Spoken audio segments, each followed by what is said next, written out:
And we are live. This is GM Keegan from the GM Academy, and we are dealing with, what are we dealing with today? Encounters. Encounters. And our host, Jim, he's going to be taking care of us. I will take care of everybody's questions. Well, wonderful, wonderful. Okay, well, we are jumping into it. This is our second GM Academy workshop, sort of with the relaunch. Obviously, I'm Jim. I'm going to be the host for this this wonderful little workshop on Encounters, which was our second sort of highest requested one. We have a lot of people on the chat here tonight. Apparently, Wednesday was the preferred time, so thank you all for your input on that. So let's just do a quick table introduction, and then we're going to sort of jump into our topic tonight, which, of course, is building encounters. So, yeah, let's go around. We've got three that are going to be sort of live on the audio with us, asking questions back and forth, and we've got numerous more on the chat side, which Keegan will come in with some questions on that. So, yeah, let's get a couple quick introductions and just a brief about yourself. We'll start with Malik. Hey, everybody. This is Malik from, you guys might recognize me from some of the last few GM Academy live workshops. Avid Pathfinder player slash GM. I've been GMing actually for about a year now, and my current campaign that's been going on for the past 4 months is a true sandbox. And I also record it, and I'm planning to put it up on YouTube if anybody's interested in listening to that. Outstanding, Malik. And Toast is our second person. Good evening, everybody. I'm Toast. I've been GMing for about 6 months or so. I've been playing for about a year and a half. Tabletop games, that is. Pathfinder, just started into Shadowrun. Good stuff. I've been on the forums for about 2 weeks, and I haven't really made a post, so there I go. Outstanding. And finally, we've got David. Hi, I'm David. I've been on Roll20 for a while, but I just joined the GM Academy group. I play in GM D&D Next, Fiasco, Pathfinder, and a bunch of other small games along with tabletop games like Betrayal, and I've actually written a few short role-playing games. Outstanding, and I'm actually, now I've got to throw a shout out. I love the game Betrayal. I'm a big fan of the board game night. Betrayal is sort of one of the top ones. Huge fan of that. Okay, all right. Thanks, Malik, Toast, and David, for sort of joining us live, and we'll be the guinea pigs for the experiment later on. Again, like I said, my name is Jim McClure. I'll be doing the host. I've been doing tabletop and GMing for about 8 years now. A couple games that I primarily play. My big one is Legend of the Five Rings. I'm a huge fan of that. Play 4th edition, play Pathfinder, play 3.5. Whole bunch of host of other games, so have a little bit of experience doing it. And of course, with these workshops, what we're trying to do is really get into nuts and bolts details of how to do certain aspects. You know, one of the common things I hear from a lot of people is, I hear all this advice and it's good and all of this, but from a beginner standpoint, it doesn't necessarily teach me how to do something. So with a lot of these topics, we're working on a very nuts and bolts, here's exactly how you can make it happen if you know nothing approach. Most of you all that have been DMing for a while, you're probably familiar with a lot of this stuff. I like to say 90% of it you already do, you just don't know that you do it. But I want to give you beginning to end, and that way when something's going wrong in your campaign, you can't figure it out. Hopefully it'll sort of give you a step-by-step process. I highly encourage you to watch the 8 Steps to Building a Plot, which was the previous video, as it has a fair amount of good information, and some of our stuff on this encounter is actually going to tie in with that. And to that degree, let's get into what we're actually here to talk about this evening, which is how to build a combat encounter. Now, I want to make that very clear. Combat encounter, because there are social encounters, and they are different things, and we're going to do a workshop on social encounters, and I'm really looking forward to that one too. But for today, we're talking about how to deal with a combat encounter, and as most of our live people sort of play the typical D&D, Pathfinder 3.5, what have you, most of our combat encounters, we've got a real, clear understanding of everyone knows lights fade out, we fade back in, we roll initiative, we set up our battle map for those that use battle maps, and we go from there. But there is a lot to what happens within that combat encounter and what to do with it. So the first thing I just kind of want to throw out, and we're going to start with Toast. You said you've been DMing for about 6 months. When you are planning out your encounters before the play session, or if you plan out encounters for a play session, what are some of the kind of stuff that you're thinking about? I'm kind of trying to avoid a TPK because I really hate killing all my players at once. That's one of the first things I do. Actually, no, that's not the first thing I do. One of the first things I do is, in a session, I want at least one sort of memorable combat encounter, one memorable encounter. So it has to fit with a story. It has to fit with a theme. And I kind of want it to be memorable. One of my first times GMing, I really wanted to make it memorable. I was taking over for another GM, and he liked to use random animal encounters. So he was throwing random lions and bears and tigers, oh my, at us on his island. And he quit. Or no, he didn't quit. He was sick or something, and I took over for him. And I just threw dire badgers at them. And I threw honey badgers at him, and I threw a dire honey badger at him as a boss. A dire honey badger. Okay, I'm sure a dire honey badger who did not do a lot of combat because he did not give up. Fair enough, fair enough. Okay, and then let me throw it out to one of the others here, because Toast, you hit on a very important point, which we'll get into as sort of our first point, but let me throw out to one other. David, when you are thinking of your play session for your next week, or however far in advance you plan out, do you plan out how many encounters you're going to have? Do you plan out what they're going to be? Do you go fly-by-night? How do you do yours? Depending on the circumstances, I either prepare a lot of random encounters if the group is exploring, or I prepare a lot of possible encounters in the area the group is, and then depending on what interests them or who they start a fight with, the group usually ends up deciding how much they fight. Okay. Wonderful. And let me just say this right from the beginning, and you'll hear me say this video after video again. I do not believe there is a right and wrong way to DM. I'm going to talk about stuff that is my personal opinion, but it is not the only way to do that. And the reason I say that after David's comment is because I'm about to talk about how much I dislike random encounters. Nothing wrong with a random encounter. I just personally don't like it for the reasons that we're going to get into. But let's get into a little bit of encounters here. The purpose of a combat encounter, and I hold there is two separate definitions of the purpose of a combat encounter, and it depends on the story structure that you have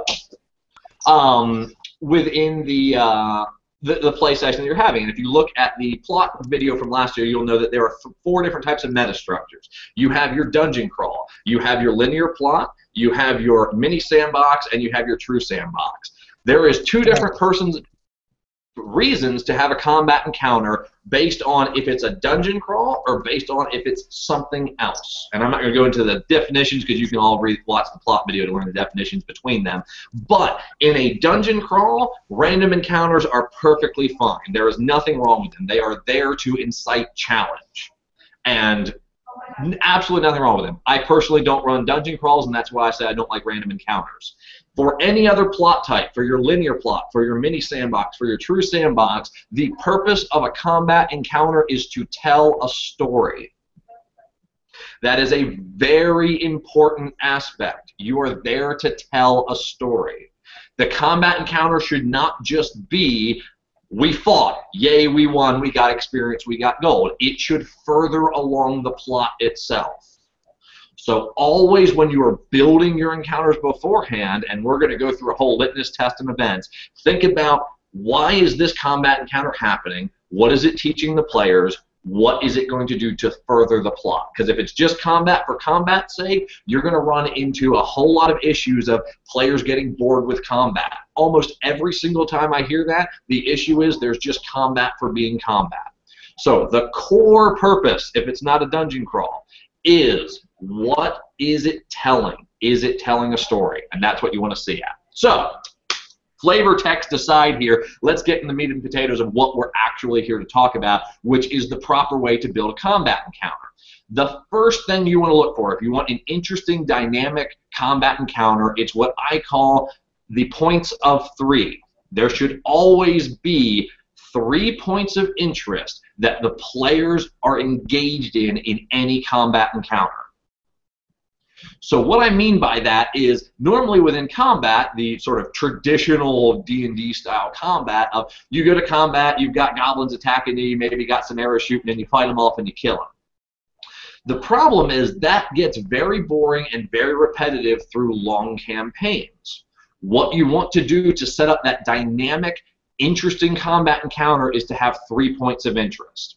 So to sort of give you a story before we delve into what exactly I mean by that, I run players regularly through about every couple months. I do a beginner's campaign introduction to D&D 4th for people that have never done tabletop before, or at least never done 4th edition. And the very first combat encounter with that, people come up to a bridge. They have a cart with supplies. They're going to a town. They come up to this bridge. There's an old man on the other side. He hails them to cross. After a bit of conversation, goblins come out and attack. As basic of a combat situation as you can. But what happens is we get goblins that come out of the wood and attack them from melee. We have combats on the other side of the bridge throwing spears at them, and we have one goblin who runs up and sets fire to their cart. Those are our 3 points of interest. Close range combat, long range combat, a environmental hazard of all of a sudden, for some reason, their cart's being lit on fire. And what this does is it makes the players weigh the different options within combat of what they're going to do. It's no longer just, I have to kill these enemies or kill these enemies.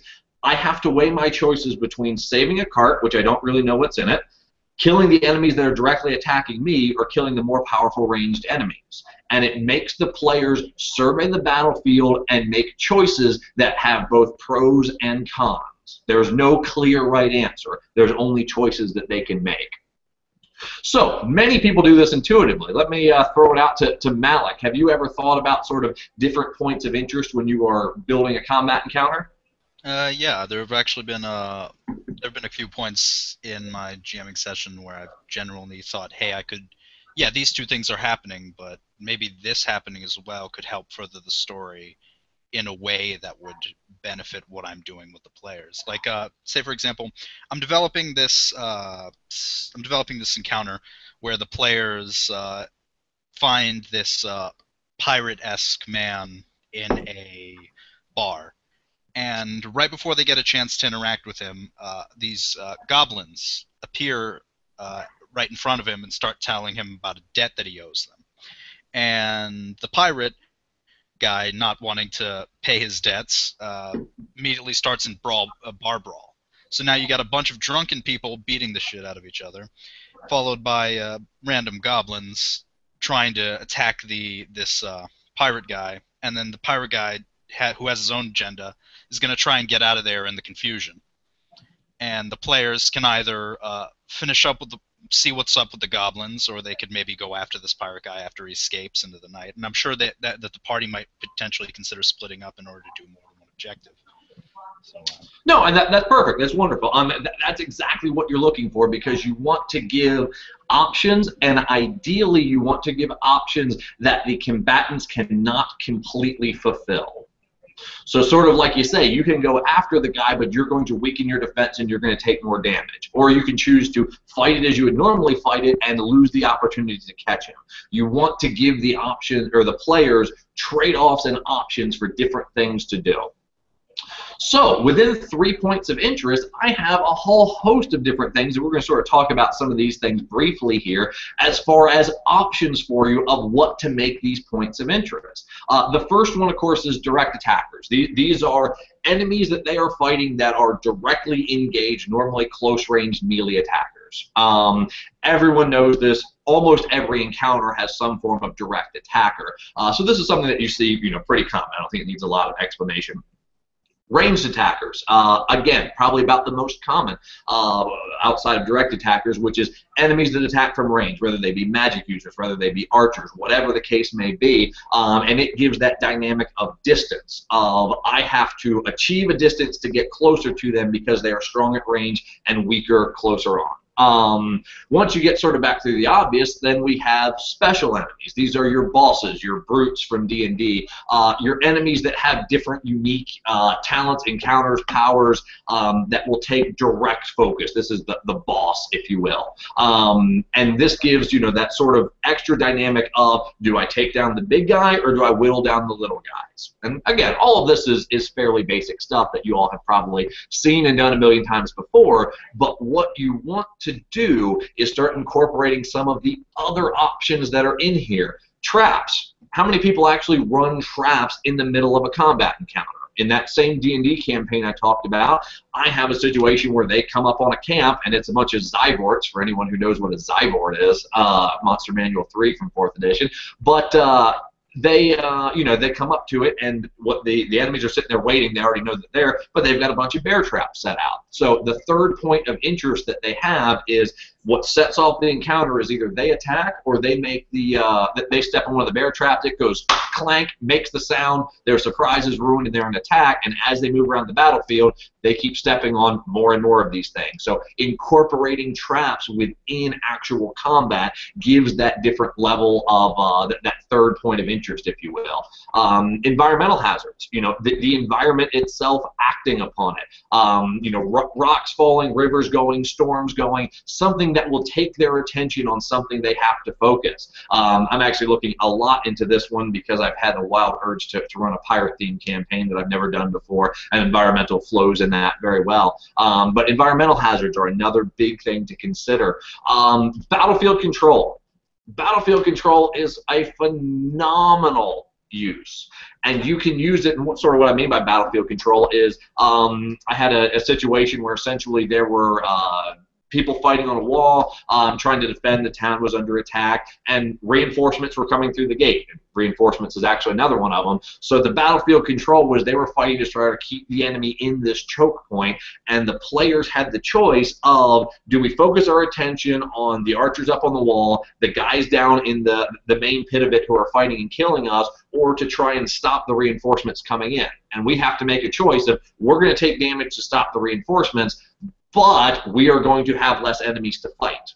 It's just a choice to be made, and that's one of the things that you're really trying to capture to make these combat encounters memorable, is give them choice that have pros and cons to it. So battlefield control is a big one, whether it's controlling where the enemies are access to, controlling from a tactical aspect, depending on the system you play, but that's another big one. Hostages. I love the hostage situation. It's absolutely fantastic. The bad guys are holding citizens hostage, and they will kill them if you take action. They then have to make a choice. Do they straight up fight them and let the civilians die? Do they try and find a backdoor way of doing it? Do they have an acceptable amount of losses? Hostage situations are phenomenal for adding that third point. Restrictions to overcome. And I'm going to put a caveat in this one, because restrictions would be, a lot of people will use anti-magic fields, or smoke screens on the battlefield, special abilities that the boss has, what have you. The biggest thing about setting up restrictions to overcome is there has to be a way, in my opinion, to overcome those restrictions. If I ever set up an anti-magic field so that the cleric, the wizard, the what have you, their spells are dead, there is a way that players need to be able to deactivate that in combat. Because if there's not a way for them to change that, then it's not a point of interest. It's just an ability of something else. It has to be something that they can engage in and directly change and affect. And that's where a lot of people, I feel, mess up on that one. They put an anti-magic field, and all that does is piss off the wizard because he can't do anything this battle.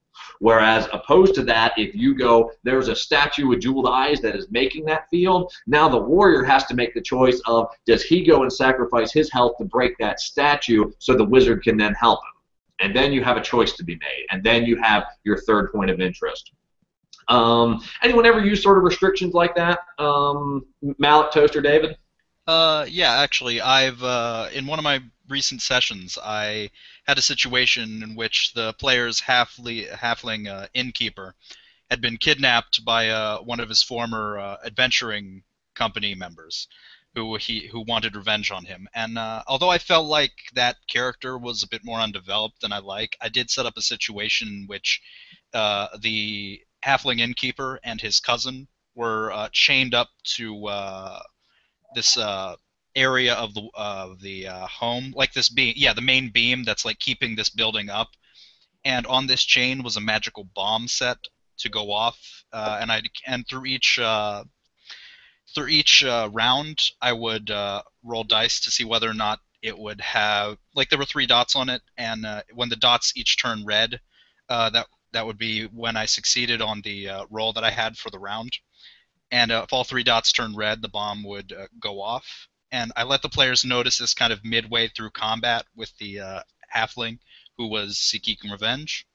And now the players had to make that decision.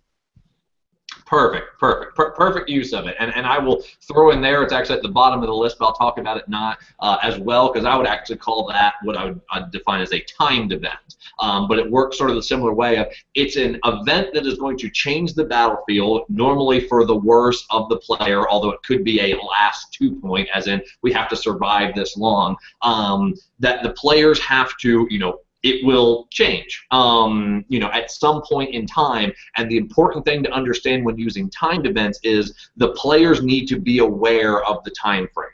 Not necessarily the specific time frame, but exactly in Malik, your instance, there's a bomb that's going to go off, and it's going to go off soon.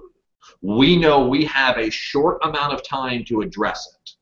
What you don't want is a timed event that the DM is sitting here in the background and it's just going to trigger at some point. Not to say that that's necessarily a bad thing, but it's not a timed event. If you really are doing a timed event, you want to have that sort of dread, that immediate action. We can't sit back. We have to go full force with it. But yeah, good example in that sort of timed event. Another one, split decisions. Making the players choose between achieving one goal or another. So the event would this be of, let's say there's 2 separate hostages NPCs, and they only have the ability to save one or the other. They have to make a choice that is going to have a consequence. Give them a split decision of, you've got to go this way or you've got to go this way. Really, I'm a big fan of split decisions. I use that quite frequently because they just tie into plot just so well. Loss of property. The loss of items and things valuable directly to the party. I mentioned the D&D encounters that I run, the cart that's set on fire. They have to make a choice of, and it's actually sort of funny how that encounter always ends up happening, but they have to make a choice of whether to keep fighting or to try and save their property, their cart, the crates that are in the back of it, which they actually don't know what they are. And they have to make a choice because there's no direct conflict to them, but it's a loss of property. Likewise, you could do this with thieves that steal their items. Maybe that they're in the middle of a big combat encounter in the street, a local thief literally steals an item from them and starts running. He's not directly involved, he's no longer a threat, but now they have the choice of, do I have to try and chase him down now or let him go and hope I can find him later? Giving them a choice. Loss of property has a big effect. Escort missions, another great example. I hate escort missions from video games, but I absolutely love them for tabletop, and that is, we have to get this person or something from point A to point B safely, because now it limits the PCs in far as what they have to control the battlefield. We have to protect ourselves, we have to win the encounter, but we also have to keep this safe. So escort missions are another good one. Changing battlefield conditions. This one is really fun, and this is anything from reinforcements coming in to changing the landscape itself. I ran a D&D campaign that one of the boss fights, sort of one of the finales of the story, was this Eladrin wizard that they fought, and they started fighting him, and then literally he just picked the battlefield up in the sky and broke it into 4 pieces. And they had to hop from piece to piece doing their checks and hoping not to fall off while fighting an Eladrin wizard. And it gives this huge environment change that it's not just an Eladrin wizard that we're fighting, we are fighting an environment itself that is ever-changing. I love the changing environment, changing battle conditions. Collateral damages and allied combatants. This is sort of close to hostages, but the bad guys are, damaging the town. They're attacking the supply force, what have you. Or you have an ally that's fighting alongside with you, but they can't, or they need either assistance or something of that nature, where it's now another point of interest. It's a focus. You kind of see what I'm going for here as I'm listing off all these wonderful things. You want 3 different points of interest to the players. If they have divided attention, they will almost never be bored with an encounter because they're making choices. They are not just fighting to have it done and to kill. The last one that I use that I, for some reason, seem very rarely used is third-party forces. 3-way battles. You versus the PC or versus NPC, PCs versus NPCs versus NPCs. All three sides fighting with each other. For some reason, I never see this used, yet it's wonderful. It's fantastic because you're constantly making choices of which side is stronger. Should I try and attack the weaker force and finish them off? Should I try and attack the stronger force? There's plot implications. I love three-way battles. And again, for some reason, don't see them. Fantastic.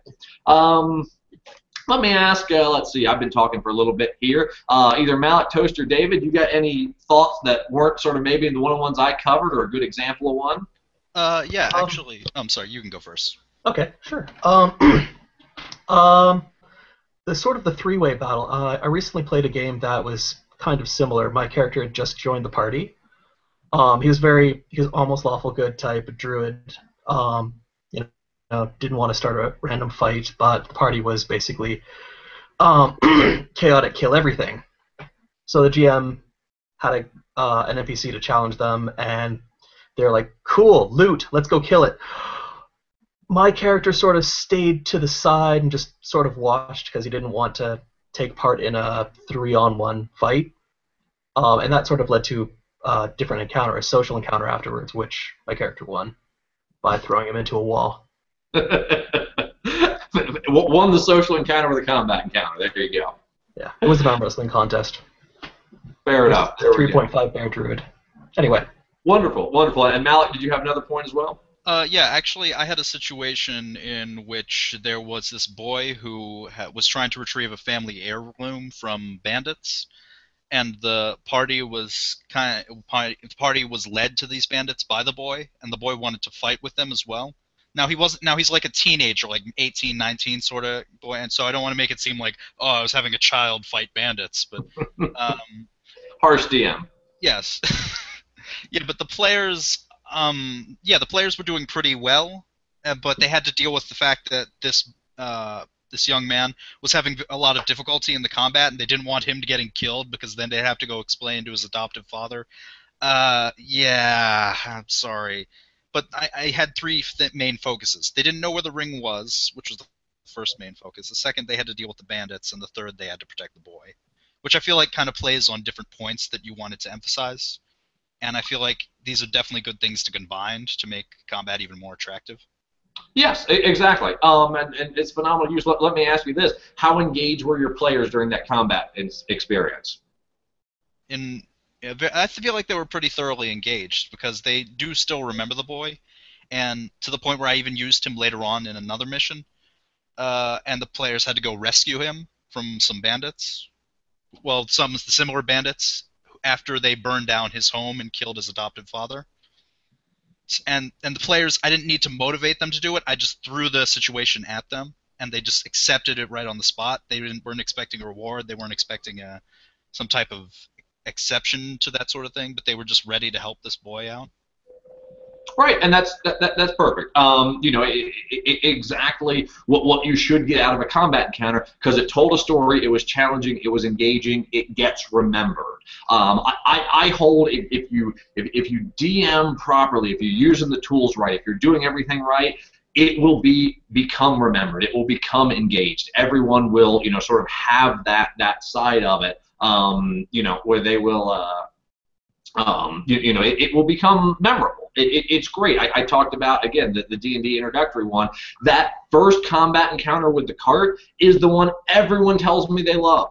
That is like apparently the greatest combat encounter everyone's ever run, and it's the most simplest, and it's because it gives them that engagement of most people come into D&D, think we're going to slay goblins, and suddenly they have choices that they're making, and they fall in love with it. I love that system. One of the big things I want to point out about this, and I see a couple people in the chat are asking on it, yes, I will print out after this, there will be a list of all of my different, and there's probably certainly ones the community can add to it, of points of interest to include in the campaign. One of the things I really want to point out is don't get in the habit of using close range, melee, plus a third. Combine any three of these in any order. You can have a hostage situation, a split decision, and traps without even necessarily much direct physical combat. You can combine any of these three in any different order. Don't get used to just doing that. All right, they're going to be beating and something's going to be happening in the background. Get used to mixing these things up in different ways, and that's what keeps combat fresh and engaging. Any questions on that sort of before we move on to the next section here? Okay, wonderful. Oh, I'm sorry, was there one? No, just saying NARP. Okay. Oh, wait, I actually did have a question, sorry. Okay, real quick, just briefly if you would. All right. In relation to all of these things that you've just described to us, do you have like a sheet of paper that like can be like a link to the video, so people can reference these things as like bullet points? Yeah, that's exactly what I said. I'm going to put up essentially a list of the different ones that I have that we'll talk about that. You know, and that will be for after the campaign. We'll have that up for y'all. All right, thank you. Yep, and then I'd encourage very much the community to add to it as well. So once we have sort of how the basic structure, the points of 3, you want to have your points of 3, then I run an encounter through what I call the litmus test. I want to understand and make sure that it's going to work before I run it. And it has almost nothing at all to do with combat. Here are the questions I ask myself about the encounter I'm going to have.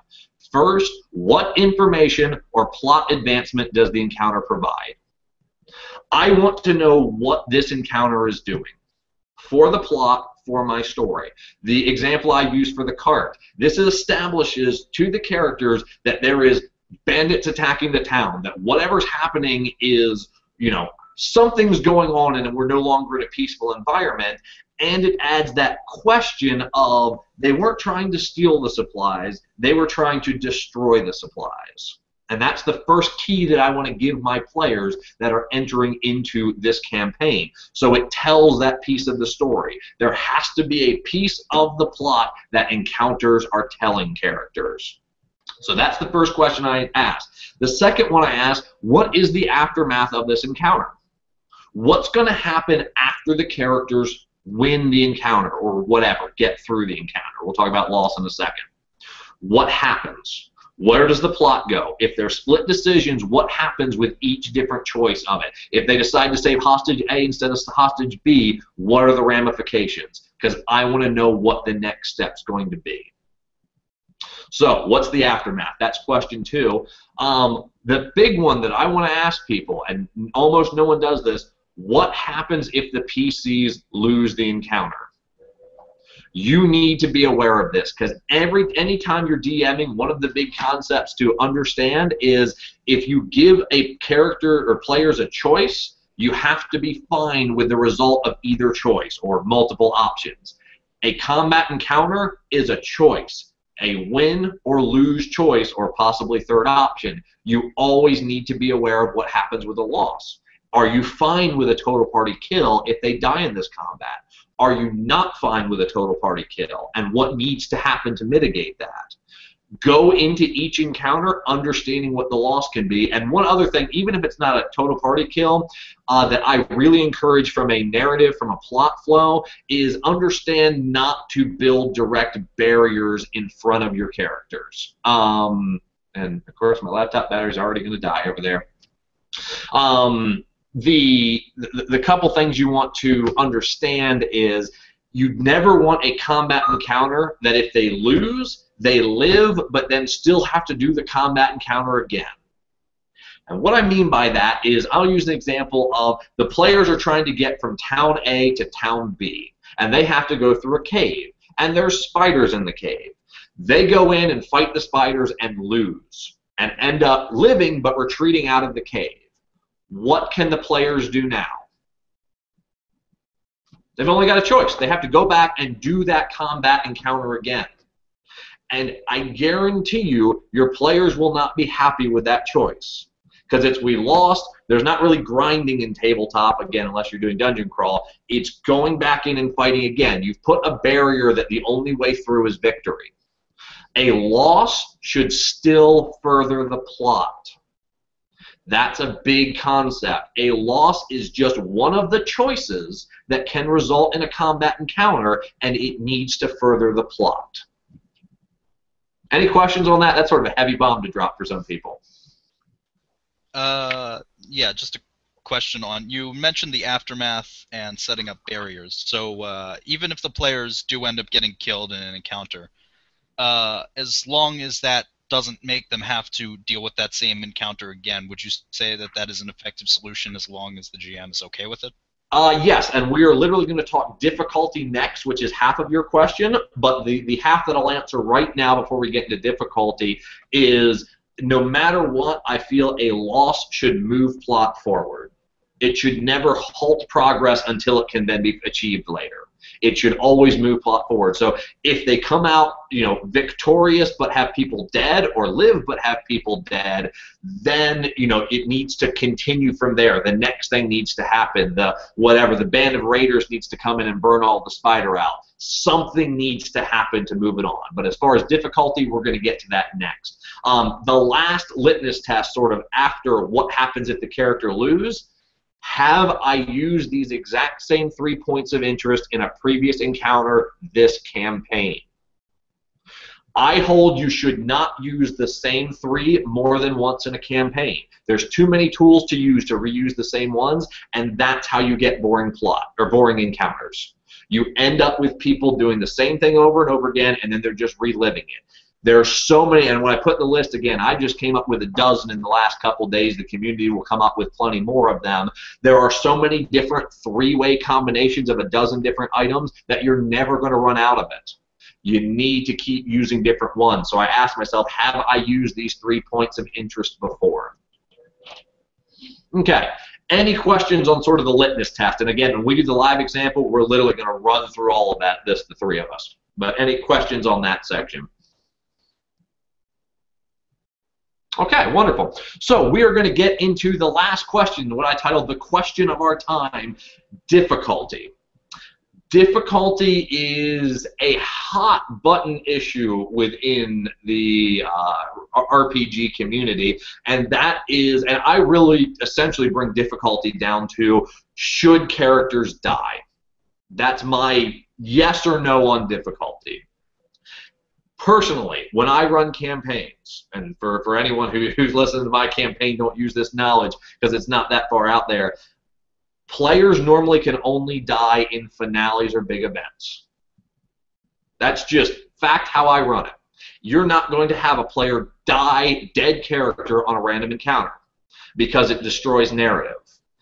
Some players really believe I don't hold to that because they think I was about to kill them and had full intention on it. But the reality is I don't kill players outside of finales. Yeah, it's open, you can die. Big events, it's open, you can die. You made a big mistake and decided to challenge something that you know you shouldn't have. Yeah, you can die. But I run it that way. I'm not saying that's the right way. That is only my way of running it. Different DMs have different opinions. So the big thing you want to ask yourself on difficulty is this spider scenario, where we're coming through, we're trying to get through and fight the spider and get to town. Am I okay if one of my players dies here? And you need to know that answer, yes or no. TPK or not, am I okay with any one of my players dying? And most importantly, if I'm okay with one character dying, am I okay with all of them dying? Because the answer should never be, I'm okay with Malik dying, but David can't die because the plot depends on him. If David can't die, Malik shouldn't be able to die. And Toast is just too good of a player to die anyway, so he's fine. But that's one of the first things you need to decide on difficulty, because it's going to be part of building your encounters, because what you need is every encounter, you need to decide what happens when they lose. And is loss of combat, does it equal death and you're playing in a campaign with high difficulty? Does it not equal death and there needs to be a way to save them? Perhaps they're bandits and just want to steal their stuff. Perhaps you knock them out. Perhaps you're playing a system that handles this better than D&D or Pathfinder or one of those. Like L5R, where it's honorable to leave wounded people on the battlefield. Those are the things you have to look at. One of the other real big things to consider with difficulty is metaplay. And this is why I personally don't run what I call high difficulty campaigns. Because if characters know they can die in any battle, you take away in-character action to meta combat. If I know my character is going to die, I'm going to do whatever I can to save that character above doing in-character actions. With difficulty comes meta play. It's going to happen no matter who you are. There's no way to have a difficult campaign, difficulty being that the characters are capable of dying in any random encounter, without the character or the players acting in a way that's the best interest to keep their character alive. Now again, I'm dropping some big things that I know a fair amount of people disagree with. So Malik, Toaster, David, what thoughts do you all have on difficulty? I run difficulty really different depending on the type of game. Like I ran anytime I'm running like a module like Rise of the Rune Lords or something, I use the same strategy or the same policy that they can't just die in any random encounter.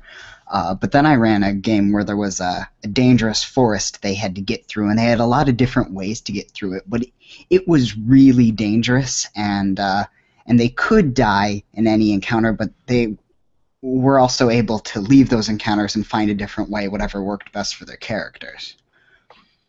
Okay, good. And I'm just seeing popping up on chat, there's a lot of, and this is the both sides of the story, is should everyone die? Is there real world consequence? I'm going to tell you my opinion. Again, like I said, this is my opinion. I'm not saying this is the right way, because I believe there are good logical arguments on both sides of these. Should characters be able to die, and should they not be able to die? If you are reading, people who read books, you are reading a story that's not Game of Thrones, because we're not going to associate that. When you are halfway through the story and the main character is in danger, do you realistically think they will die? The answer is no. But yet there are still plenty of stories that you enjoy and are really, really good, even though you know the character is not going to die to the spider fight. Lord of the Rings, the epic quest to get the ring in the volcano is not going to end with him wrapped up and eaten by a spider. Every single person knows this, yet people love Lord of the Rings. The understanding the thing about difficulty is there is consequence without death, and there should be consequence for loss that is not necessarily death. Again, my opinion, not necessarily the exact way that a campaign should be run, that can happen within a narrative framework. So if people lose the fight, even though they don't die, they are set back in the plot, but the plot still moves forward. A loss is a narrative opportunity. So, again, it's a big discussion. I'm not going to get that much deeper into it because that can be a topic of its own day. But what you should understand when building an encounter is if you are fine with your characters dying, you need to know that going into the encounter and into the plot that you're building for it, because you need to be able to accept that any or all of the characters could die within any encounter, or you need to know a way that if they do end up with a total party knockout, how they are not going to die. So those are your choices. Okay, so any last questions, any of that, before we get sort of into the live building exercise here? I know you wanted to get out of the discussion of character death, but I kind of wanted to share my own personal story and opinion on the issue. Certainly. In regards to character death, I am of the opinion that because I'm running a true sandbox, which this kind of plays into, because I allow all characters to die at pretty much any given moment, that gives me the opportunity to potentially work the story around that. And even players who left the campaign, I do sometimes leave their characters alive, but I sometimes also kill them to further the plot, because their death, I believe death should not be meaningless in the game. And I've had some difficulty in properly managing that at times, but I feel like it's a challenge that I enjoy and I accept as a result of running a true sandbox. Okay, and I agree completely with your point. Death should not be meaningless. Death should be a big event. Now, to that degree, let me ask you this. You say essentially in most of your encounters it's acceptable, that characters could die in any encounter, I believe was what you said. Is that correct? Yes. Okay. With that and your statement that character death shouldn't be meaningless, if one of your characters died in this sort of spider example that we're using, would you be okay with that? And what if that person was the focus of the campaign? Well, I don't think I'd ever put myself in a position where I'd let where if I had somebody being the focus of the campaign, I would let them just die. I believe everyone is the focus of the campaign, and if one person dies, that doesn't necessarily take out focus until I actually work away with that. Like, let's say that somebody gets killed by the spiders. Maybe I include the spiders into the story arc now. Maybe the spiders are some type of maybe somebody's controlling the spiders now. Maybe these spiders, this isn't the only place where they've shown up. Maybe these spiders have an agenda. Let's say maybe they take his body if the other players don't bury it. They take this player's body and they turn it into like this weird zombie kind of thing. And I feel like the advantage of running a true sandbox is the fact that I can potentially do that because I have my own special setup campaign setting where I can include, or even if the player does die, I can somehow work around that later on. Okay, wonderful, and it's good that you're thinking through that. And again, I'm gonna give you the last word on difficulty because that's its own topic. But yeah, we are now going to. I appreciate. Actually, sorry, I'd like to ask a quick question. I don't know if this is off topic, but brief as we can. Okay, are we gonna cover PvP, wanted and unwanted in this, or is it another seminar? No, that is a thing into itself, and I will just say briefly. Again, you want to talk about a heated topic? I run PvP constantly in my campaigns, and a lot of people go, whoa, and it's because I run a system that's appropriate for handling PvP, and my personal opinion is a lot of them aren't. So I will not answer that directly here because, again, that is literally an entire workshop in and of itself, but there is a proper way to do it and an improper way to do it, and I am not necessarily against it, but there are a lot of big cautions that come with it. Okay. I look forward to being part of that one. Absolutely. So we're going to jump into actually using these tools that we talked about to live build an encounter. Me, Malik, Toast, and David. So what we're going to do is we start with our first concept, which is what is this encounter trying to teach us?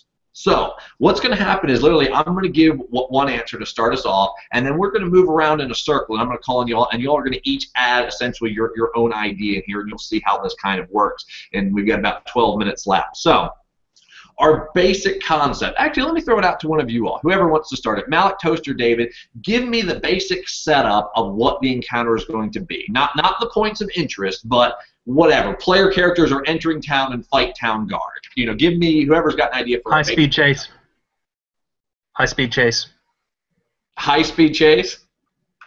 Give me a little bit more than that. Are we on horseback? Like a wagon ride. Yeah, high-speed chase. Yeah, Victorian style. Yeah, Victorian style high-speed chase wagon. Give me a little bit more than that. What are the players chasing? There's a damsel in distress inside the wagon that they're chasing. They're in another wagon, and they somehow have to rescue this damsel in distress before this wagon gets away. From the guy who's got a top hat and mustache, obviously. Yeah. Perfect. Okay, so that is our basic, core of whatever encounter is. So, and who gave Malik? Is that you gave that idea? I believe it was Toast. Yeah. Okay. So I kind of added onto it to give some more flavor to the. That's fine. So Toast, that is our basic combat encounter. So moving down the list, David. Now that we know what the basic structure is, what is the first point of interest in this combat encounter? And again, anything from the list we talked about, anything that you think of to add on to it as far as points of interest for combat encounter. Of the 3 points. Yep, we are literally going to pick out. Well, what I'd work on foremost is the point of saving the damsel, and maybe something of a puzzle or set of skill challenges that could be possible to lead to that. All right, so the first point is the sort of obvious point of interest that we have, which is we are trying to get the girl itself. And we have to make a decision upon that. So, second point of interest, I'm going to choose the second point of interest, and then Malik will choose the third.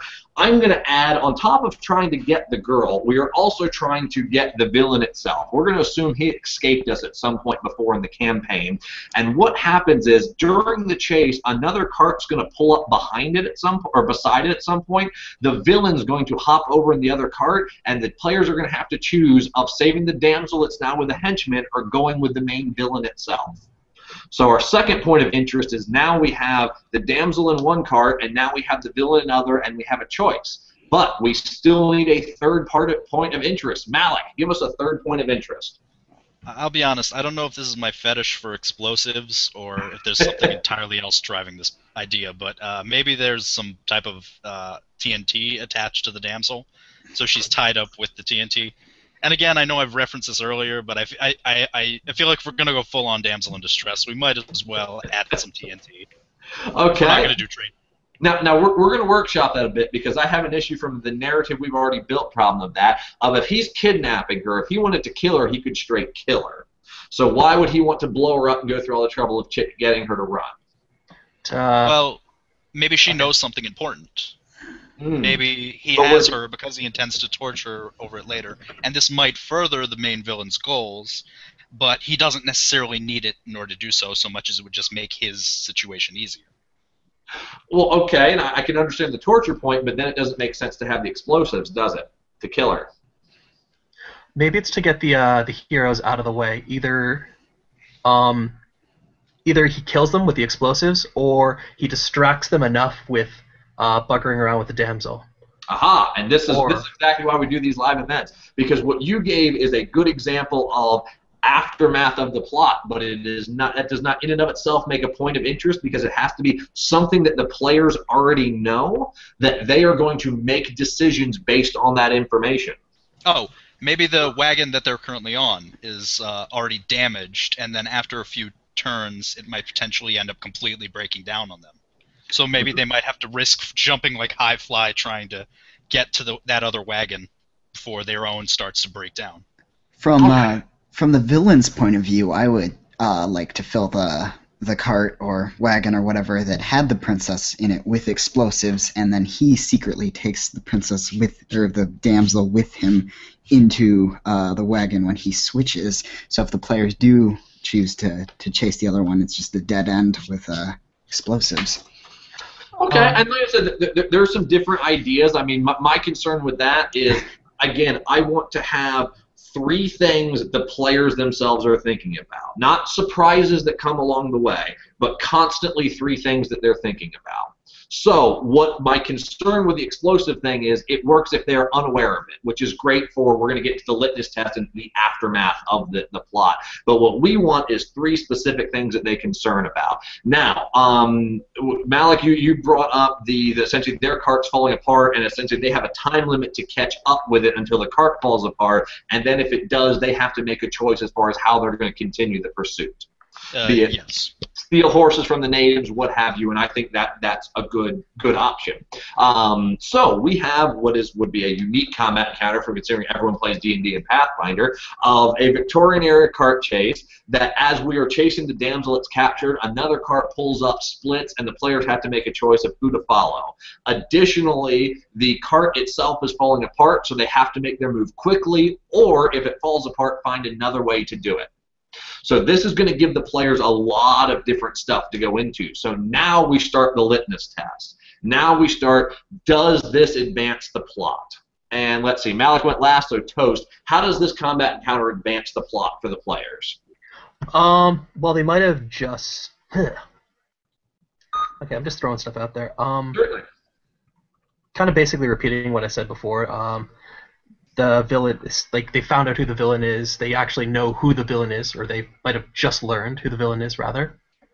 And he basically wants to get away. He wants a diversion, or he wants them out of the way. So he sort of sets them up with an ultimatum. Sorry about that. My laptop doesn't like me. Apparently, epically so. Yes, now. And that's a good point. The other point I would make is we know now that the villain wants the damsel for some reason. The players don't know why, so it gives them the air of mystery, but he wants her for some reason, and he wants her alive. So we are advancing the plot. We know we've built something else into it. So that's very good, Toast. The next thing we have is, what is the aftermath of this encounter? So David, what would be sort of the aftermath possibilities, because there's more than one, after this encounter? Well, there's certainly complete failure, failing to catch up and capture or save either the damsel or capture the villain, and then there's capturing or saving either one, and any other outcome would require some kind of interruption in the middle of it. Yep, exactly. Now, what would happen if we also want to look at the avenues. What happens if the players capture the villain? What happens if the players rescue the damsel? And what way, and this was one that you don't necessarily need an answer to, but what way is the plot going to go based on either total failure, and I'm going to do failure next, so I'm kind of doing it now. Total failure is there's no real chance of death, really, other than maybe someone falling off a cart into their head, but failure of the villain escapes, the damsel escapes, where can they go from here? Luckily, with this combat encounter, it's pretty built in. From here, we start investigating the town, we start talking to people, we start tracking down where the damsel went and where the villain went. We have a lost condition. We know what we're going to next. From there, we go to what are our win conditions? We capture the villain. Is that going to mess up the plot? If they successfully capture the villain, or can I change it around and go, well, he was, henchman number 1, but in actuality, damsel went back to the main villain. And I'll have to see. I want to know, but I always want to be aware the PCs could capture the villain. I never want to build in that he is uncatchable. Because once the PCs start getting aware of that they can't change the plot, you start ruining the fun. So I want to know what happens if they catch the villain. I want to know what happens if they rescue the girl. Do we get information? Does it provide them something else? They start keeping her in a safe house. What are the sort of 3 different branches from this combat encounter that we can go to? The damsel was the real villain, absolutely. And then the final question is, have I used this before? Have I used a chase scene with a split decision with a degrading equipment? Have I done that before? I need to know that. I mean, obviously this is, it would be crazy if you had a similar encounter to this, I believe, within the same plot, but most of the time this applies to more of a straight basic sort of orcs and goblins thing. But I want to look at it, what are the other combat encounters that I have done, and have I done this one before? So those are the couple things to look at. So we have just a couple minutes left, so hopefully that exercise you can kind of see, and sort of like, we almost had a little debate back and forth on some of the different items, within the combat encounter. I do that live, or I do that myself when I'm building encounters. I sit there and go, well, does this make sense, and does this make sense? Should I put the TNT there, or does it not make sense because he's blowing up someone that he's trying to capture? And I run that internal monologue, and I run this whole test and building for each encounter that I'm going to do. What are the 3 points of interest? Go through my litmus test. Does everything hold the muster? And if so, I've got my encounter that I can use. Anyone sort of had any end of the? We just got a couple minutes left. End of the session. Questions here? Thoughts, comments, concerns, problems, gripes, complaints? Oh, I didn't explain things that well. Someone has to have a question. I like turtles. Okay. No, go right ahead. I guess I think I have this. It's not really so much a question, so much as it's something I thought of through the discussion. I feel like in terms of having the possibility of utter failure available, I always feel like there should be a backdoor, in the sense that in case the players definitely have a chance of failing, you should always have a place to take it. Or if you're really good at just improvising shit on the fly, you should always have the potential option to take something and work it with the whole scenario. Would that make sense? No, absolutely, and that is one of and why it's in my litmus test. I personally am not of the belief that you should on the fly do that. I'm of the belief that it should be a straight planned what happens if lost. And in the combat encounter that we built, it's really easy because a loss just directly correlates into now it's a search. Now we don't have any pieces and now we're searching and we have an opportunity. In other combat encounters, you want to make sure that you have something built in of if there's a loss, the players have a clear, this is what we do next. If the goblins beat us up and left us bloody by the river, what do we do next? And it should be all part of that narrative. You want to always have that established, but absolutely good point.